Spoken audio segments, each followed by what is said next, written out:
Fucking sick of it, yeah. The lighting's better as well.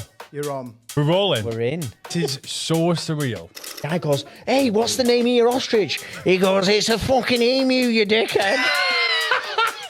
Oh, is that when you broke your shoulder or something? Or you Well, just because you're yeah, old fell and you over. fell over? Fell over in the bar or something, didn't you? The day, yeah, on agua con gas. Bang. The phone rang and it was your name, and I just clicked it like I always do, and I was like, yes, bro. Yeah, no, I remember you like we always buzzing. do. Yes, bro. And you just went, Pete.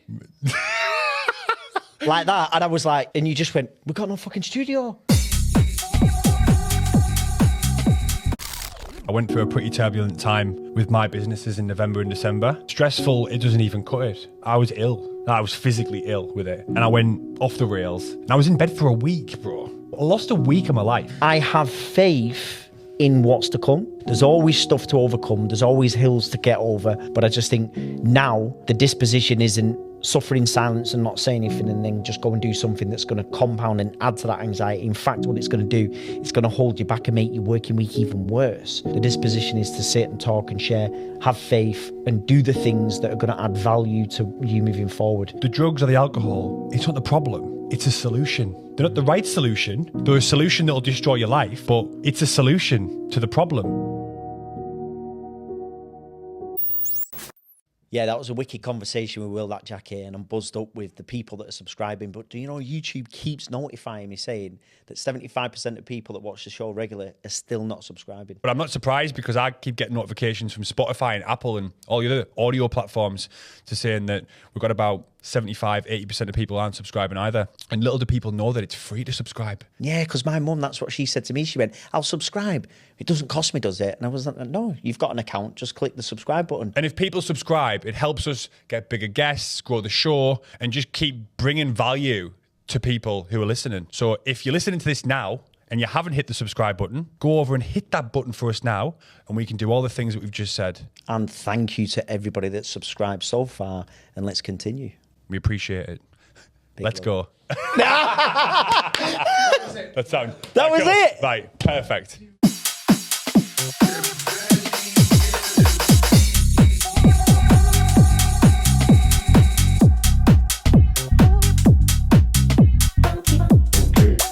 So cool, man. The lighting's better as well. You're on. We're rolling. We're in. We're rolling. Looks kind of... This is so surreal.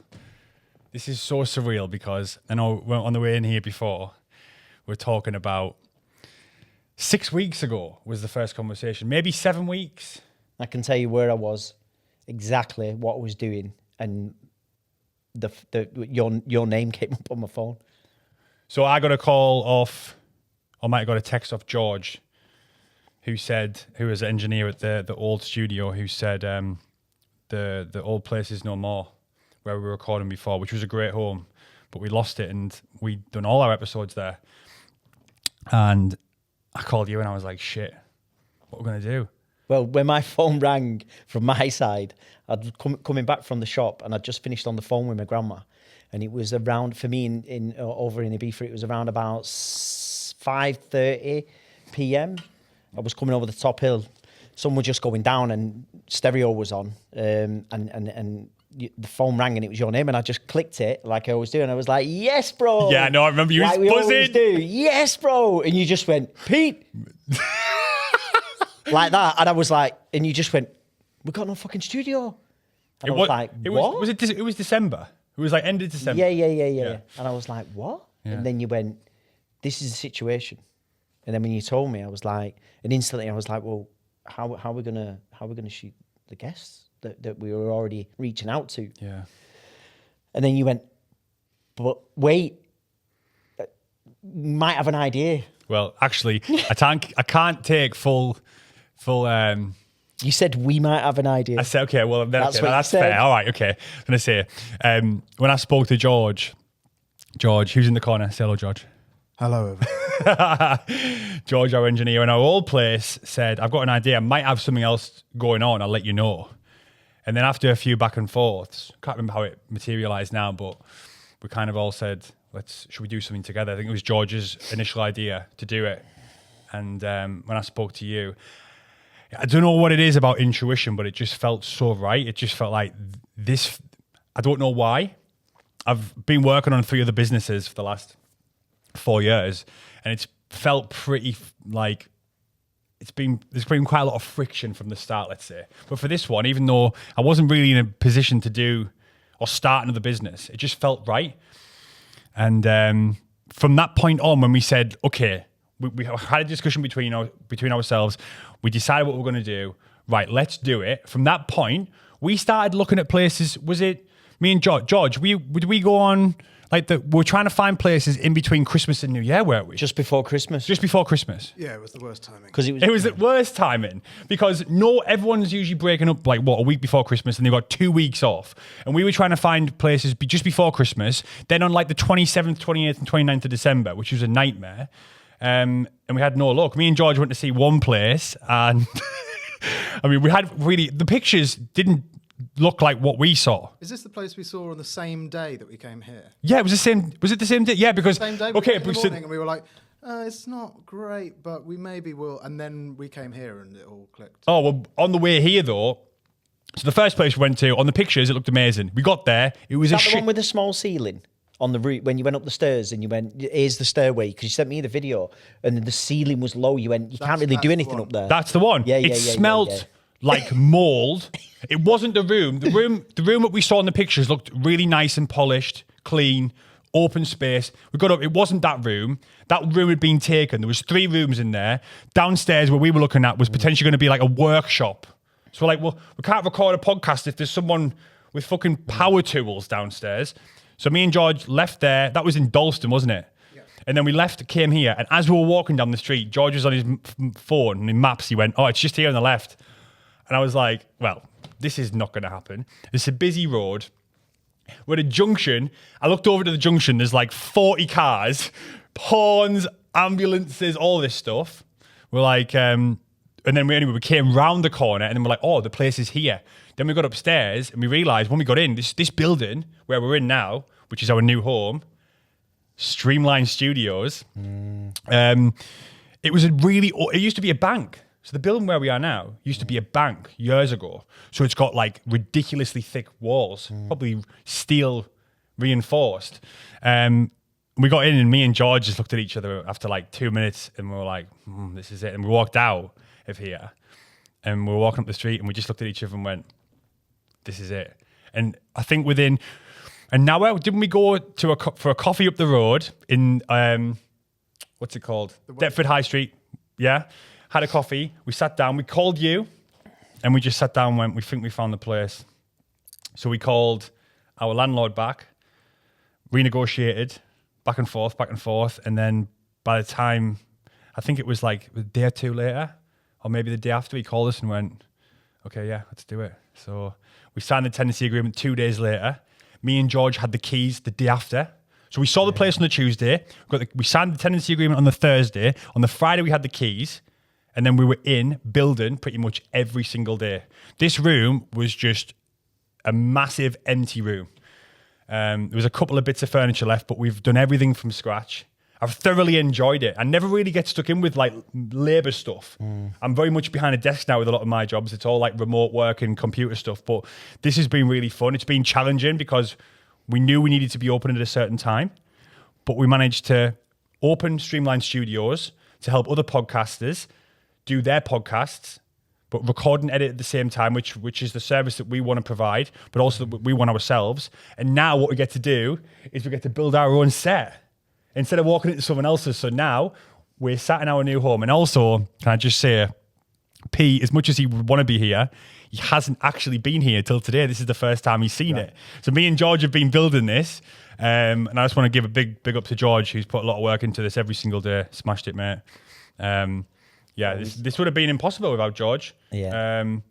But yeah, what do you think? For me, the videos that we're getting, and when you guys first walked in here, I remember on the initial call, if you remember, Jackie, when you rung me and you told me what George had said, and one thing we've always said about George since we've been doing Bear Chat is I loved his energy. And obviously the nickname I have for him every time I come over is, yes, gorgeous George, how's it going? And we always had a good relationship and synergy with George. And even when we was recording adverts in the studio, George was assisting and helping you directing and saying, pick your tone up, do this, do that. Do you know what I mean? There was always something there. So there was a little bit of like, oh, fuck, pardon my French, but what we're going to do. You can swear. You can swear if you want. It's like... It's your show. It's like... it's like that moment of like, well... if we can't record any more episodes, what we're going to do when we've got guests lined up? We had plans. Yeah. Season 2 was starting. We had some plans for things we were going to do. And when you said to me, hang on, we have an idea. And I was like, we. And then when you were talking to me about George, I was like, right, okay, well, that's interesting. But for me, the instant concern I had, I was like, well, we've got to find a space in London, which A, is probably not going to be easy, bearing in mind that we're very, very limited. Even at that point, we didn't even know if we had a budget to even invest to a scale of We didn't really have a budget. We had nothing. But anyway, as always, things come around. Yeah. And when you found this place and you messaged me and you guys sent the video and I seen it, coincidentally, some of the items, very minimal as they are, as in they didn't leave a lot of items behind, but the Chesterfields and some other bits, what we was already thinking about getting were here. And the terms and what we've managed to get here for the space, for me, was a massive sign. And that's when I knew at that point, I was like, my only reservation, because I've had experience of being tied into big landlord rental agreements, T's and C's, and exit fees and all the rest of it. And you can go on and on with some of the risks that are involved with that, and you can get stung. And with this one, their side of the bargain fits and our side of the bargain fits, and that's why we're sat here now. So for me, that moment was kind of like, right, let's go. And then as we've progressed, and every time you guys have been sending pictures and videos, soundproofing, and then George was arranging everything here and testing the kit. And obviously now we're here. It's in such a short space of time, and anybody who's seen the photos from where it was to where it is, anybody has been like, wow, that's quick, and it looks sick. So it's nice to be sat here, and to be fair, I feel like I'm sat at home on the couch. It feels chatting. relaxing, yeah. Yeah. Bear Chat is powered by Tenzing Natural Energy. As pure as your morning coffee, but without the jitters. Whether it's the early morning grind, the afternoon slump, or the pre-workout that you need for that session, we've got you covered. It's 100% plant energy, no added sugar, and definitely no crash. Just clean, natural energy to keep you going. And because we love you, anyone listening to this show gets 30% off. So quote BEAR30 to get your boost. I'm just giggling there because it still doesn't feel real because it's happened so quickly. Does it feel real to you, George? We're in the same positions as we were, when did we record? In December? But we've managed to build our own studio, build a business. We've got our own Bear Chat set. Like, this is a fucking dream for me. When was your last episode? In December? When were you back? It was just before, it was end of last week of November. End of November. The very last week. 21st, 26th, like November-ish. Yeah. So 8 weeks from from being told that we're losing that space. Yeah. 8 weeks. It was the first week of December. You text me, and that's when I was like, "What are we gonna do?" Yeah. Bearing in mind as well that what we were juggling with, and George's input on this as well, is it's an open book at that point. We needed somewhere that was in the right location, access to trains for guests, the ability to obviously, be accessible as a studio as well. And obviously we was thinking kind of the Shoreditch area, around that area, for the kind of clientele that we was initially aiming at. But then obviously after further conversation, but then you guys coming in here, and I remember saying to you guys, how did it feel? And you both went, it feels right. And then when they came back with the T's and C's of the agreement to be done, I just said to you guys, I was like, well for us, we were actually like, we were humming and hawing because we were like, is that going to work? Then when we spoke to you, I won't go into the details, obviously. When we spoke to you, you were like, no, that's not a con, that's a pro. And then when this is back to like why we all have our strengths. When I spoke to you, we understood that. We're like, it's actually perfect. But yeah, we're happy. I'm so happy. It just still doesn't feel real, but it feels right. Do you know what I mean? It feels like this was meant to happen. Yeah. When we were in there in December, I had no inkling of starting my own another business. I didn't need it. The last fucking thing I need now is another business, right? I've got 3 other businesses right now.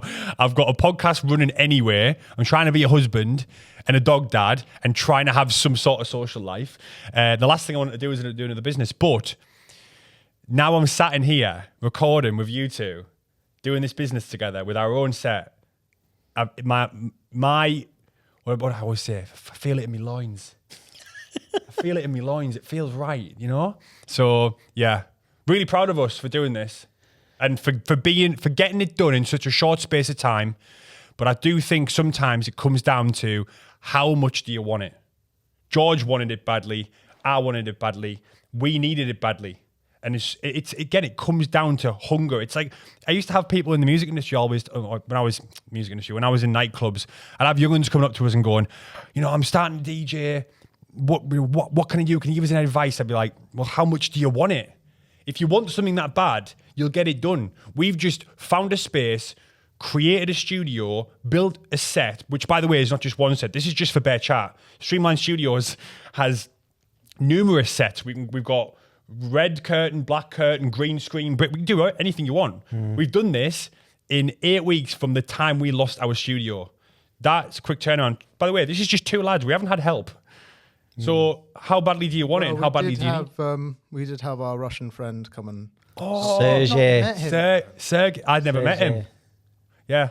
I spoke to him on the phone. Didn't you find Sergey? Yeah, I found him. Yeah, so just for people, for context, we obviously need to make sure this studio is perfect sound-wise, sound treatment, soundproof, and et cetera.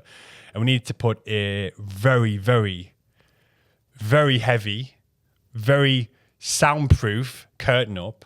And me and George tried to do it ourselves, thinking this is the last piece of the puzzle. We were buzzing. This was literally the last job to do. Actually drilling holes in walls. And we tried for 45 minutes, didn't we? How annoying was putting those, whatever they were, them screwy plugs. Yeah. They just crumbled, didn't they? So anyway, I said, I think that night I actually apologized to George because I threw my toys out the pub. I went, why the fuck are we rushing? No pun intended. I said, why are we rushing to get this out tomorrow? I'm going home. I've had enough. I want to beat rush hour. I obviously got stuck in rush hour. Took us 2.5 hours on the way home. And anyway, I sent George a message on the way back. And I was like, man, I'm really sorry. Yeah, I didn't mean to blow up there. But listen, we'd been working tirelessly for two weeks, hadn't we, mate? It was the last piece of the puzzle. But yeah, back to the context. Sergey came and put the curtain up, which was the last piece of the puzzle. And now the sound in here, you wouldn't think we're in the middle of London. Sounds great. Yeah, well, that's again, it's an example of how it's come around so quickly. And to be fair, really, really grateful that it has, because the point of Bear Chat still to this day is to keep the conversation going. And on the recent episode that's landed, the one with Sam, is the reason why we needed to find a home to carry on doing it. We've got guests lined up, we've got conversation to still have, we've got listeners that are engaging, that are messaging, that are relating to a lot of stuff. Bearing in mind that that's still something that we're doing on the side of everything that we're doing in our lives anyway. The driver to get Streamline going initially was to just make sure that Bear Chat had a home, but then obviously with George and you, and then obviously all three of us coming together, then it's a different format that now, because it's a business that's providing a service. Yeah. So we have our USPs, we have our approach. The website, was configured and added to by all of us, and everything that we've done so far, all the Zoom calls with George. For George, he's involved in business now. He's a director of Streamline. So we all have our strengths to add, and we all have our learnings to bring to the table. But to do it in such a fast turnaround, and that day as an example, you guys were down here slogging it out. I was over in Ibiza. I just finished on a call that was on for nearly 4.5 hours. And obviously you were tired. And I was on the phone to you and I was like, listen, leave it with me. I'll find somebody. And I just jumped on a phone straight away. Sergey picked up because he was local to here where the studio is. And then between us, I messaged George. George was saying, Pete, I'm going to be here till probably midnight, 1 o'clock, easily. He was still here grafting. 1:30, I think. Did you leave 1:30 that day? 2 o'clock. Yeah, so there you go. So Sergey messaged back. And then when I messaged him, he went, I'm at home having my tea right now. Will he be there in an hour? And I was thinking, George is going to be going home because he's going to be tired. He'd been there all day as well. When I spoke to George was like, nah, Pete, don't worry. I'm going to be here. And I was like, that's teamwork. Yeah, that's what you do. That doesn't happen with one person. No. Doesn't happen with two people. Business I was involved in previously was 3 of us and obviously a team underneath us. But I can tell you one thing from my experience, that when you've got a team of people and it works, that's how you move forward. So for me, as cliche and as cheesy as it might sound a little bit, it isn't. The only way that we're actually sat here doing this is because of the teamwork that everybody's put in, and that's a testament to the hard work, the physical hard work that you guys did in here, but all of us, sat understanding what price point was going to be, how the website's going to look, the media, the content coming back, what our margins are going to be, what investment forecast is in there. All these kind of things are the things that, opening a studio, yeah, fine. But when you get down to the nitty gritty of the list of things, and we're doing this as we go along as well. Yeah. So it's exciting, definitely. We're still setting it up now. As we sat here, we're still setting stuff up. Yeah. But in terms of the build and the product that we've got, the studio, no expense spared here. Everything has been thought through. I've never sat. Explain the product a bit. I mean, you touched on it, Pete, the USP, but do you want to explain what's going on right now with the cameras and me and why I'm sat here? And it's not like any other podcast studio that you kind of just walk into an empty room and have to figure it out. No, it's not, is it? So one of the biggest pain points for either content creators, podcasters, whatever it is that you're doing, is the editing. So it's not just the fact that it costs to edit content, right? You can do it yourself. Anyone can open iMovie or whatever and open it up and edit yourself, whatever. One, that takes time. How much time have you got? Probably not a lot. You've got a job, you've got hobbies, you might have a girlfriend, boyfriend, whatever, right? It's time. So if you're doing it yourself, time's a huge issue. Another thing is money, right? You can do a podcast, you can create content, you can send it off, and that editor might say, okay, I'll get it back to you. It's going to cost you, I don't know, anything from 150 to, some people charge £600 an hour to edit what it is, right? To create an episode, say one episode. So you're paying for your recording, that's one cost. You're paying for the edit, that's another cost. Another thing is time. You send it to your editor and it doesn't come back to you for, could be 24 hours, but that's probably going to cost you more for a quick turnaround. Can take a week. Who knows? It depends how busy the editor is. So you're basically at the behest of someone else.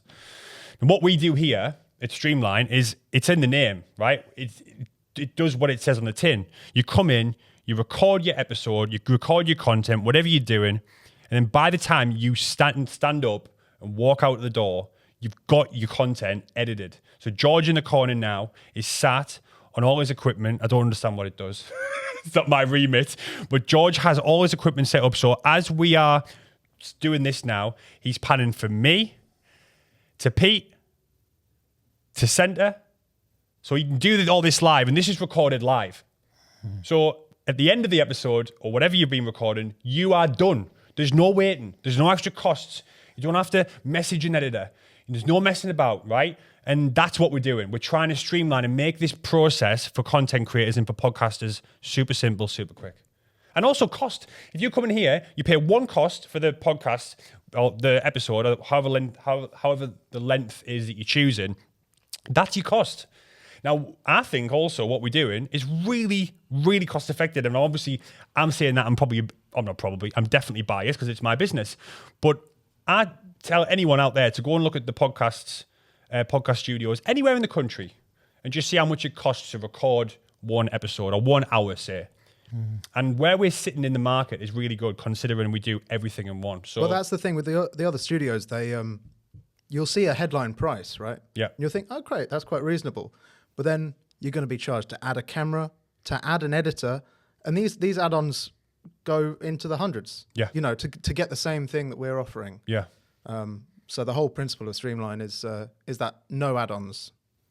That's the thing. So yeah, for us, it's all just about speed, convenience. Time is money. We live in a society now, in a culture that's all very fast-paced. The last thing you want to do is, if you want to start a project, I've got some friends now who want to start a podcast, but they haven't started because they know how much work is involved. They have to find a studio. Then they have to, after they've recorded the episodes, then they've got to get all the files. There could be 20, 30, 40 gig of files, right? Then they've got to send it to find an editor. Then they've got to send it to the editor, get a price, then pay the editor, send it to them, then get it back, however long that takes. It's a long process. And we take all of that out, all the headache, all the stress, all the time. We take all of that out of the process. You come to us, George does all the editing live, and you walk out with your content. And I think it's an incredible service. And I think it's the reason why we're doing it. We're doing it because this is what we want. We don't want all that hassle.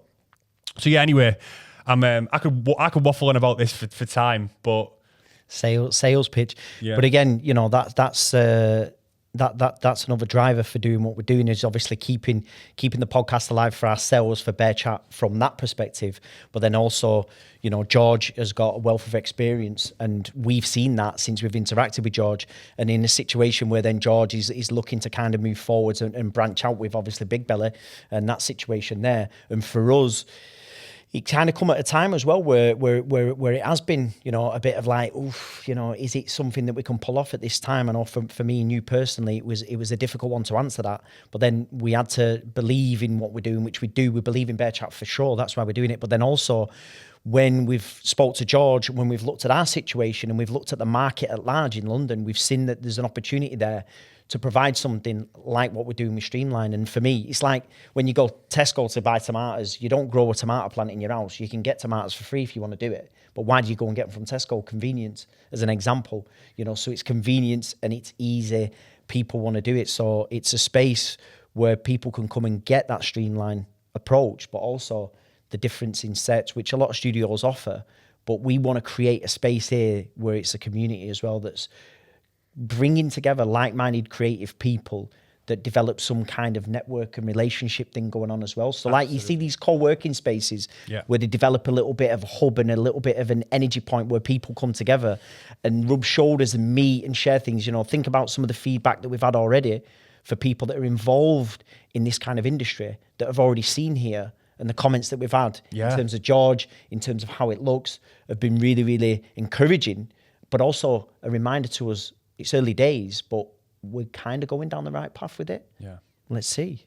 Do you know what I mean? Let's see. No, I'm over the moon with it. Well, anyway, let's stop rambling about Streamline.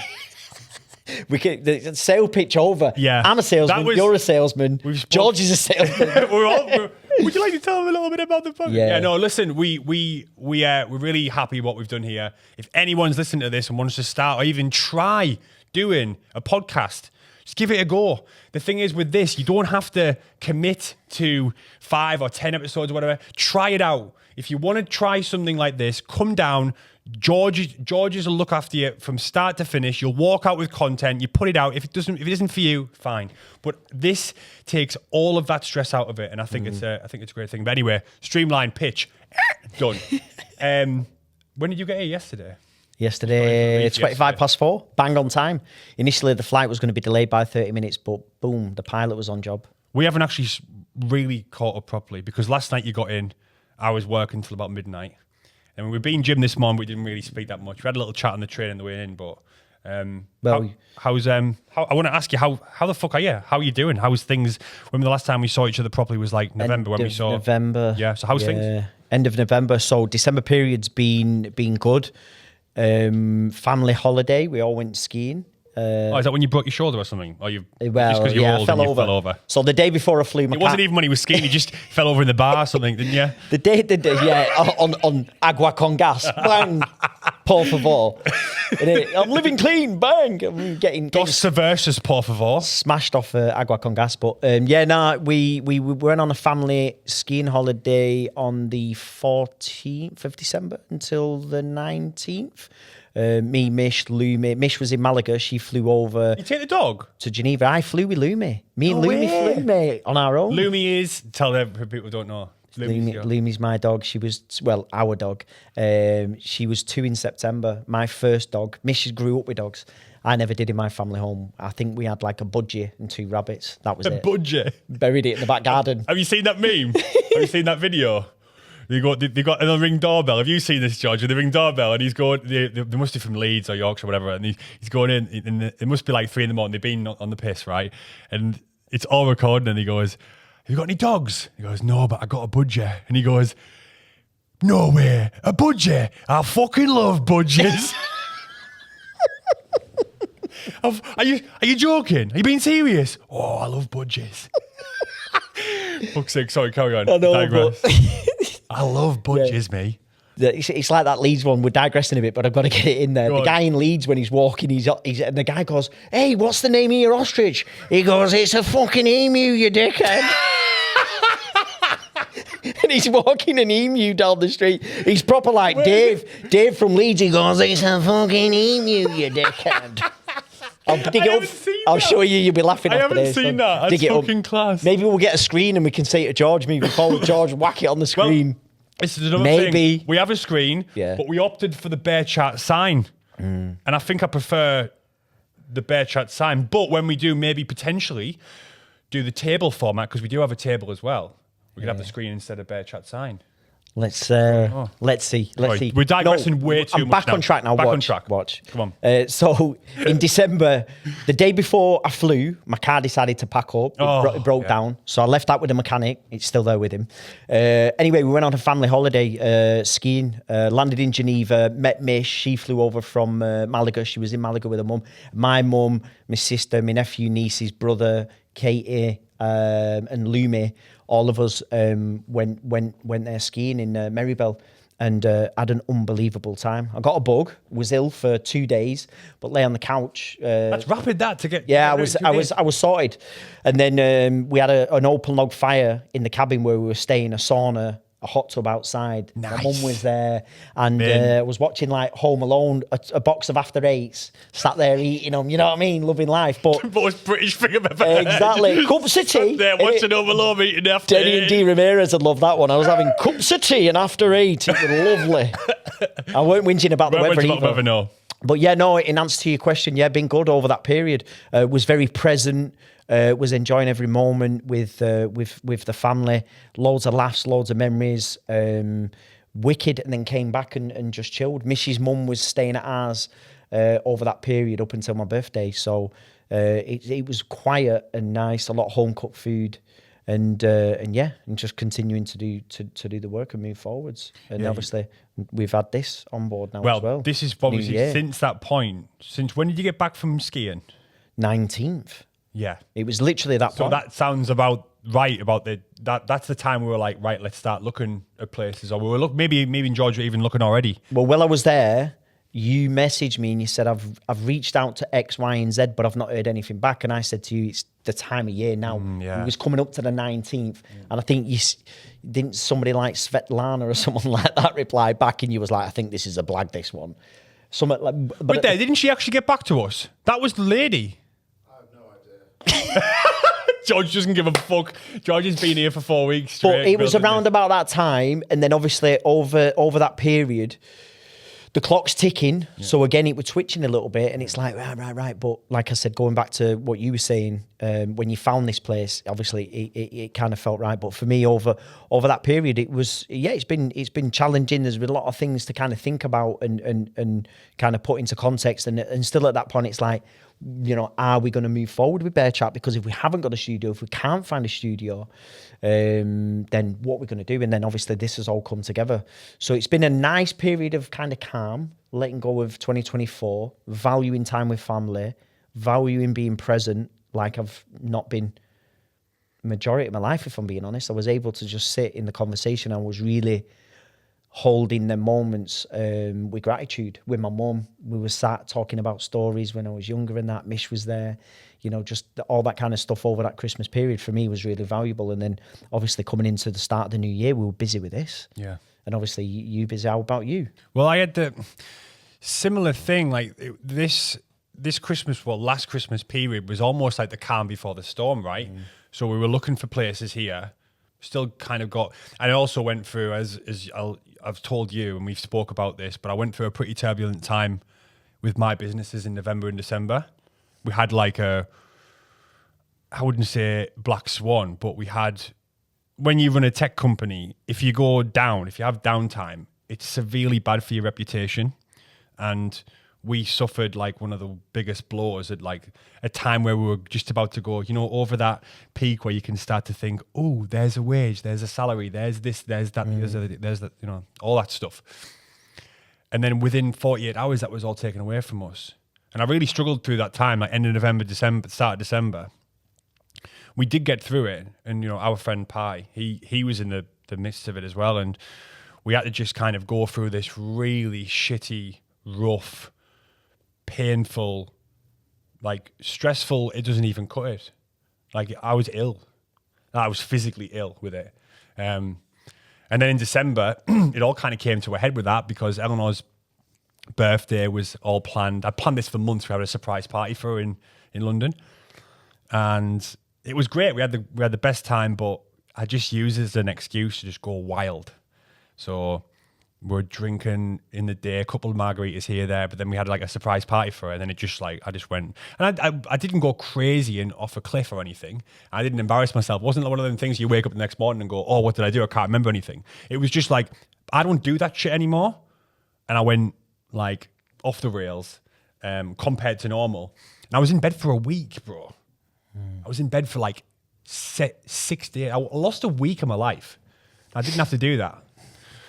But I think that was an accumulation of a lot of emotions and a lot of build-up from November with work and all that stuff.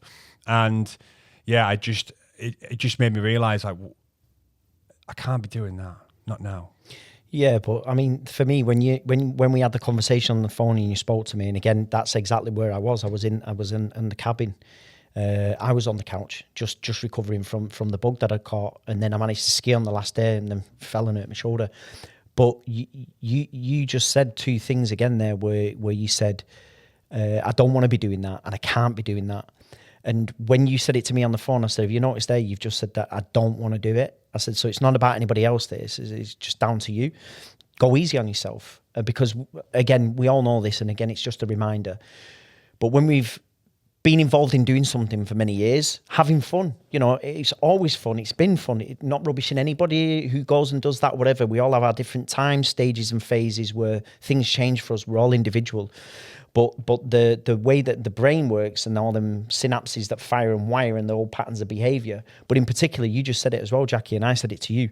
And I said to you, if you want to speak to me, give me a shout, let me know, because I've experienced. I can't tell you how you're going to feel because I don't know how you're going to feel. But I've experienced in business a similar thing where one day your business is golden and the next day your business is going to probably close and you're going to get a fine circa of up to maybe 10 million, potentially. That was my scenario, or our scenario that we was involved in. And it weighs heavy on your mind. And you don't necessarily always want to talk to anybody about it. You just want to process it yourself. And I know for you, you work very hard, you do a lot, you spin around exactly the same, as me, like in 100 million places at once. But for you, in particular, you was going through something there where that was your reaction to a situation where you was heavily stressed with it, and it's your experience of building something that's on the line for you. That's your personal thing. So when you did it, it's nothing to be, like worried about or whatever. But at the time, you said something to me that I said to you and repeated back, which were fundamental. And I said, oh, that's your time now, where you look at it and you just said, is the trade-off worth it? No. And you just said straight away, you went, that's exactly what you did. You just went, nah. And it wasn't until that had happened that it was like, that needed to happen. And I would say I've been here before. I've been in these moments where I've been on a come down or I've been hungover and really bad, but this wasn't that. This was me in bed, not being able to do any work, having anxiety about the fact that I'm not only my businesses have suffered the last sort of 4 to 6 weeks, but I'm now behind on my normal duties in the business, which has given me more anxiety. What am I doing? That was like one day, it was like a full day of fun for 7 days of illness.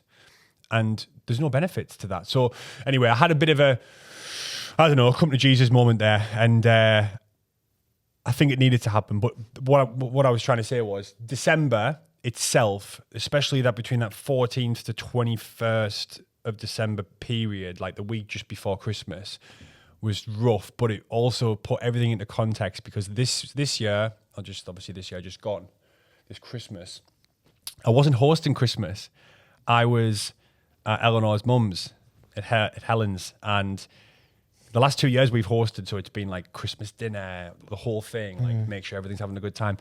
This Christmas, I woke up in my pajamas and I stayed in my pajamas and I had chocolate for breakfast and I sat on the telly and I watched fucking shit telly all day and I ate more chocolate, had a roast, opened my presents, and then ate more chocolate. And actually, yes, obviously the chocolate's not very good for you. But what I'm trying to say is, what you said before about gratitude, I had moments where I was sat with Luna, snuggled my Luna. If you don't know Luna, she's my little sausage dog. She's my pride and joy next to Eleanor, my wife. Love you. I had her just snuggled in there with a blanket over. I can't remember what I was watching, but I was watching telly because it's Christmas. Even though the advert is still on, it's tradition.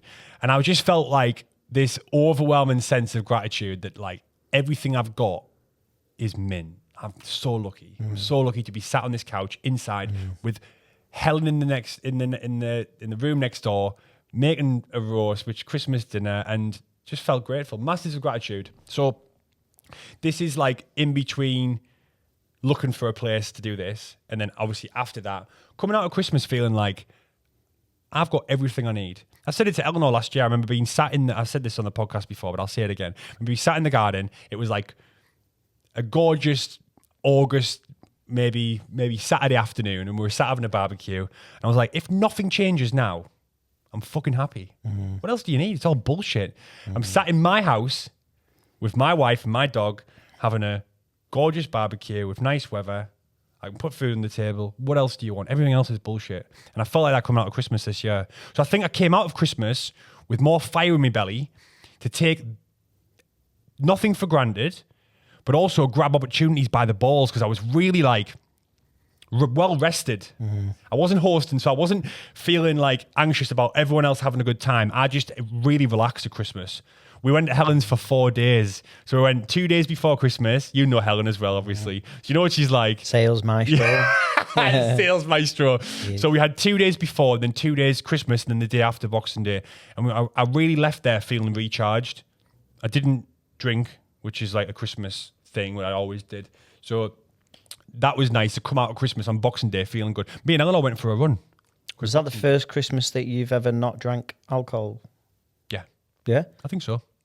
Because when I was younger, as stupid as this was, we always went out on Christmas Eve and got absolutely plastered. It was just part and parcel of the culture that I grew up in. Everyone went out in Crook on the Friday night or something, or whatever night it was, on the Christmas Eve night. And I'd get up on Christmas Day every day feeling like shit. But I didn't this year, and it was nice. And even though Eleanor doesn't really drink, and neither does Helen, they had a few glasses of Prosecco, a little glass of red with the dinner, because we had I can't remember, we had pork this year. I think we had pork. But anyway, whatever. We didn't. We had turkey. Sorry, Helen, I forgot about your turkey there. I'm not really a massive fan of turkey. I'm still not a very big fan of turkey. Sorry, Helen, I'm going to be completely honest. Your turkey was really delicious on Christmas Day, but I don't like turkey. I think it's an overrated bird. Do you eat turkey?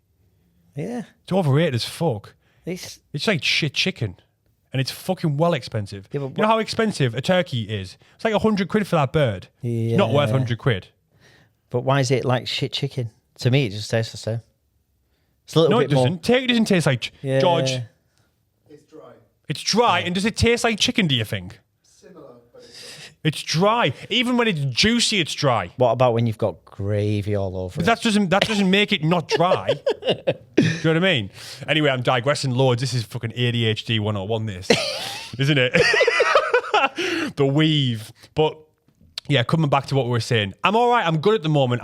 I think I needed this project to get refocused, because I'd been so distracted with all the negativity in November, December. Not all of the 2 months, but the shit that happened in November where we went down and had all that, that real turbulent time with one of the businesses. I think I was wrapped up in it, and I'd almost become this, started to live this identity of this person who had this business which was failing, which it wasn't. I was just like... It's a story in your head. It's a story. It was an identity that I'd created for this period in time, this moment in time. It wasn't even a period, it was a moment in time, I would say. So I've come into this project between Christmas and New Year, found this with George in January, and it's really given me the fire in my belly to do great things with this project. And I'm actually in a really good place now. And I think that with those moments, I had at the end of the last year, in Q4, you can either sink or swim. And I think I sank for a little bit. I think I've reached out to you a couple of times. I'm struggling, bro. I'm not good. I'm not good here. I'm not doing too well. But the people I've got around me, I'm lucky to have you as a close friend. And I'm grateful for you. I'm grateful for this project. I'm grateful for what we're doing here at Streamline. But I've gone into this year with that gratitude. And yeah, I'm feeling good, man. I'm in a good place. I feel really lucky. It's nice to say that, because if you had asked me this 2 months ago, pale, tired, not sleeping, arguing with Eleanor over nothing. Like, I was being argumentative, not her. Like, I wasn't in a good place. It's only fucking 8 weeks ago. So yeah, I've said this before as well, that like even from my experience of things that happen as we all go along in life, it's that kind of pebble in the pond analogy, that when the event itself takes place, sometimes you can foresee the event. When you foresee the event, it's not even at that point where you're going to go through it. But if you can't foresee the event, bang, you get something, you wake up the next day, your business is upside down. The ripples go out into the pond for a good while. So it's just how you process it. And it's like, even for me, you know, the challenging periods that I've had and the waves that I've had. Listen, at the end of the day, I'm going skiing the next day, my car explodes. It's probably a $7,500 bill at a time when we're just given the green light to invest in a studio, bearing in mind that my cash flow's tight at the moment. Yeah. Then I'm a little bit anxious and a little bit worried. But then again, just trusting the process, whereas the old me wouldn't say anything about that. And the solution would be to just go out and drink and to do whatever, and just kind of, that's your mechanism for getting through it. Suffer silently and tell everybody that everything's okay. Whereas now there's an exchange that's happening. You know, we talk about it, and in particular on this platform, because it's not about, oh, listen to us or look at us. It's shared learning for us all, which is why people will be listening to this, is the relatability that we're all going through it. It's like, even for me this week, I've had my ups and downs as always, but there's tools and mechanisms, your daily reprieve, staying in touch with a practice that works for you, that doesn't require picking a drink up or doing something else. Doesn't require you sitting there and being silent. It requires you talking to somebody, sharing in somebody, and then understanding that inner voice when you have it, like you said, or, you know, your business is going to fail, you're not good enough, maybe you shouldn't have done it. All this happens with me, happens with most people. So it's that journey of going through it. So since we've been doing this project as well, what it's allowed us to do is make sure that we keep that space as well outside of it.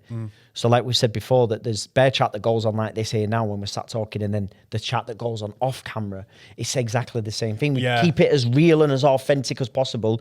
And I know the word gets overused, but that's exactly what this is. There's no script, no notepads, nothing. This is what's been going on to get this here, to find a home for bare chat. George is now involved, which is great. I think we're a great team. So even amongst the risk, even amongst the anxiety of, well, the voice says, is this even going to work? What about if you put money into this and it fails? What about George relying on a job and all the rest? All these things come into context, and then you're like, but hang on a second. Like we know, it's fear. It's not fear itself. It's the fear of failure that paralyzes you. And as cliche as it sounds, in that moment, you can say a statement like that and it reinforces belief and faith. But in the process, when you're going through it, it is easier said than done at times. Yeah. But what we're doing is we're talking about it. Yeah. We're talking about it together collectively. We're coming up with ideas, and then the stuff that we're going on with personally, you know, we'll get through it. You know, we get through it, and then what's waiting on the other side, you know? And, you know, we're sat here now having this conversation. When I've walked in, it's the first time I've sat in this seat. It's the first time I've been here with George, and it already feels like home, which to me just tells me that I'm exactly where I need to be right now. I'm not too interested what the future holds, although the future needs to hold something pretty decent for it to come back in. But what I'm saying is I have faith in what's to come. Yeah. I'm not going to overthink it too much. And I just think that that's kind of where we're at now in our lives as well. There's always stuff to overcome. There's always hills to get over. But I just think now the disposition isn't suffer in silence and not say anything and then just go and do something that's going to compound and add to that anxiety. In fact, what it's going to do, it's going to hold you back and make your working week even worse, which means that you're going to go in on yourself. That disposition's not there anymore.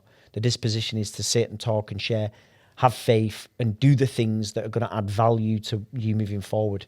Sounds like a bit of a waffle, but I'm just taking on board what you were saying, how my journey's been over this past 4, 5, 6, 7 weeks. And there's a lot of things juggling and going up in the air for both of us at the minute, but we're managing that. And you've now made a decision for yourself based on that experience that you've said to yourself. You said to me, the words were, I don't want to do that anymore, and the trade-off's not worth it. So you've made a decision for you, and that's your decision. Yeah. Fair play. Yeah, we just to be clear, we're talking about alcohol, drugs, all of that. Yeah. I mean, I don't need to say anymore. You said it very eloquently, but it just all comes down to that trade-off. My life is considerably more enjoyable when that's not in the equation. And I saw a video I sent you there. There was a Jewish guy with a huge beard. Yeah. And he talks about addiction, and he talks about you don't understand the drugs or the alcohol. It's not the problem; it's a solution. The drugs and the alcohol are the solution. They're not the right solution. They're a solution that will destroy your life. I'm paraphrasing this, but it's a solution to the problem. The problem is the trauma. The problem is the internal stuff. You're running away from yourself. Like I spoke to a friend of mine who kept moving places, right? So he lived in Spain, and he was like, right, if I fucking leave Spain and go back to the UK, I won't be near anyone else that I know, and I won't be around like that environment. I'm going to sort it out. But he went back to his old ways, and he went, right, I'm going to move away from here. I'm going to move somewhere else. This happened 3 or 4 times. And then what he realized was that he's running away from himself. Your brain will follow you. He's running, exactly. He's running away from himself the whole time. It took him to like the 3rd or 4th destination to realize, I'm just running away from me. I need to deal with me, deal with the internal stuff. And that's kind of where I came to at the end of last year. And it's beautiful. It feels like some sort of, I don't know, epiphany's a bit strong. Might be actually an epiphany. Like it feels like a moment where I've realized that there's more to life than that. And I've noticed that. I've known that before. But what I'm saying is, this is different. This is real different. You know, people go, oh no, it's different this time. I'm definitely going to go sober this time and all that stuff. But it's completely different this time. I feel like a different person. Yeah, and your age now, you've just recently turned 36, 37? 36, yeah, you're getting there. 37 is another marker point. But for me, I noticed the transition of age and things just change. Like I've got a dog now at the perfect time in my life. It was unbelievable because I'm happy to be at home and chill, go to bed, get up, walk my dog in the morning, and then carry on with my day. And that's all I need right now. I'm beaming at that routine. Yeah. Because I fucking love that. Yeah. I love waking up. We go to bed with Luna on the floor. We wake up, she's in the bed. She just gets in. She doesn't tell us when. She doesn't get up and go, getting in now. We just wake up, she's in the middle of us. We get up, we do our meditation, we have our bits and bobs in the morning before we go to the gym. We do our gym, we work, and then I work from home. Very, very lucky to have that freedom to do that. And then we walk Luna on a lunch, I walk her on a night. We have dinner and we go to bed at a nice early time. Even on the weekend. We have lied in the weekend, Pete. We get up at 6 on a weekend. And I get up, or maybe 7, and Luna's in the bed. And that sort of, that routine, honestly, when you were telling me there, when you were just saying about your routine with the dog and stuff, that just makes me fucking beam. It's beautiful. Yeah. It's those things. It's something you'll be walking Lumi and you just have this moment. You're just like, this is mint. You've even sent me voice notes where you've been walking Lumi at 7 in the morning or whatever, and she's getting really excited. You sent me a voice note going, I'm just really happy. I'm walking Lumi. She's running around, getting all excited. And I'm just sending you a voice note because I'm really, really grateful. Yeah. Those moments in life where you realize that you don't need all this song and dance and all these fucking fancy things or whatever to be happy, because it just means fucking anything. No, it really doesn't, does it? And again, you know, a testament to kind of what the project's been doing for us as well. It's been assisting and helping with us going through that journey personally, and then obviously being privileged enough to kind of talk about it on this platform and be very open about it. And we've had messages and people that have reached out, and vice versa, you know, the same, you know, the conversation I was having before, you know, on the train with Alistair and stuff, talking about things, you know, all the people that we spoke to, Shaq, you know, all the people that we've met and that we've spoke to, super grateful. And we want that to continue. But in that process, what we've been doing, you know, again, going back to your situation, Jacky, similar to me, is we're figuring ourselves out still at this age. And I'm sat with people who are in their 80s now, still figuring themselves out. Wow. Still What's that? working The onion? through it. Yeah. Peeling back the layers of the onion. So, you know, I think now for you in particular, I've seen you doing a lot of self-development, self-growth, self-inquiry, the courage to question that, the courage to go through that, to share with your wife, with your friends, with whoever, stuff that's deep for us, family stuff that goes back many, many years. Even for me, goes back many, many years. And I've said this before, there's other platforms, there's people out there. I'm not going to, I'm not judgmental of people, but I will tell you that there's certain people out there that will scream at a camera and tell you, you've got to be a man and you've got to be out there. And a man who cries, or a man who says he's anxious, he's weak, he's not a lion, he's this, that, and the other. Well, why has man got tear ducts? Why has God give us tear ducts? Because we're emotional people. Yeah, you can be the lion. I've said this before on the episode. We can be strong. We can be that person, but it's okay to say that I'm not all right. And as we've said it before, it's okay to say that we're not okay. And then you talk about that. You put down a plan. You get some shared learning. You get some support. You give yourself some support, and you say, okay, right now it's shit, but I'm not going to go and pick something up to solve that. I'm going to deal with that. Yeah. I'm going to move through that. And on the other side of pain is pleasure. On the other side of fear is faith. On the other side of all these things, and we've got to go through them. And it sounds so easy when you talk about it. When I'm sat there and I'm going through my stuff and I'm peeling back stuff and growing and developing and confronting things head on, it ain't easy, but it's something that works. And for you, it's working now as well. And for this platform, it's working. And long may the conversation continue where we're getting interesting people coming on, talking about their stuff, because people currently in particular on social platforms and on in the UK as a whole at the minute, a lot of people are relating to the struggle, the shared struggle, the kind of raw realness of a conversation to say, wow, man, from afar, I thought everything was just tick, tick, tick, tick, tick, which it is. But also you're being really, really open and you're being really, really honest.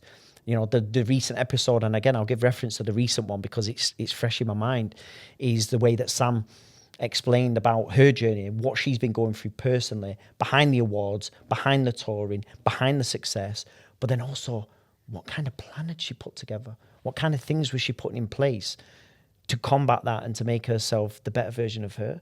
And how inspiring is that? And loads of people have been messaging about that. And for me, that's a real privilege to A, have that conversation with somebody, but B, we're learning something in the process. They're learning something in the process, and people listening are. So for me, may that continue, and for us, may we continue on that path as well. But for me, you've done some really good stuff. So I want to say to you, good stuff, well done. You've gone through some hard times. You're learning from things, and both of us collectively, and all of us now are in a position where we're going to learn, continue through the platform, but also this is a brand new industry that we're involved in. Yeah, never even done anything like this. I ain't got a fucking clue what I'm doing. George is the technical guy. It's like, George, you carry on with it. No, but again, we'll learn. I'm looking to learn a lot from George, and vice versa. George is going to learn the skills that we've got, and we'll pass these things on collectively, and then create a space where everybody's going to be connecting. Fingers crossed, all being well. Yeah. I don't want to add anything to that. That's a beautiful way to end that show. Yeah, I don't think there's anything to add. But yeah, for me, thank you. I think I really appreciate those comments. It has been a very up and down couple of months, but sat here now with you today, coming back from Ibiza for the first show in your studio with George, and seeing what's materialized from a few texts is just testament to what you can do if you really want to fucking do something. If you want something that bad, you can do it. You've just got to be hungry enough. So I want to thank George for all the efforts he's put in to making this what it is. I want to thank you for all the efforts you make to also coming over here and recording. You don't live in this fucking country, bro. You come over here to do this, to see me, to do the show, and I'm grateful for that. So thank you. And thank you to everyone who likes, shares, comments, gives us love, listens to the show, whatever you like, interacts with the show in any way, and all the guests so far. But I'm just saying right now, we are not going anywhere. This is the start of something. We're just at the start, bro. This is like, what, episode 28? We're just getting started, man. So, yeah. What did you say? Long may it continue? Long may it continue. Yeah. But yeah, no, definitely. I mean, it goes without saying. You've just said the thanks there for everybody, George included. For me, George felt right from the moment, and you remember when I first come down to Big Belly, I was like, Big Belly's sick, it's decent, I like it, but George is a cool guy, man. And then George was speaking to guests and all the rest of it, and then how quickly this kind of came around, and now this Uber is now taking not just me and you, but George as well. Is now in and now this studio, it's from humble beginnings, and it's at a time, like I said, I've found myself in a position at the minute that I've not found myself in for over a decade, where financially I'm having to just pay attention on my finances. Some investments have taken a bit of a turn, and this is now another. But it wasn't. It's not a risk of like, oh, it's not going to work. This is a risk of, yeah, it's tight, but I have belief and faith in George, in you, in this. So for me, first of all, thanks to you guys, you know, for the late nights that you were putting in over here while I was sat doing late nights on my laptop, not being physical. But you know, thanks for us collectively all bringing something to the table, and then let's see where we go with it. But in terms of Bear Chat and the episode that's just landed, and some of the guests that we've got lined up and what's to come. May that learning continue. Shared learning. Big love. That's it. Done. Thank you. Thanks, everyone. Okay.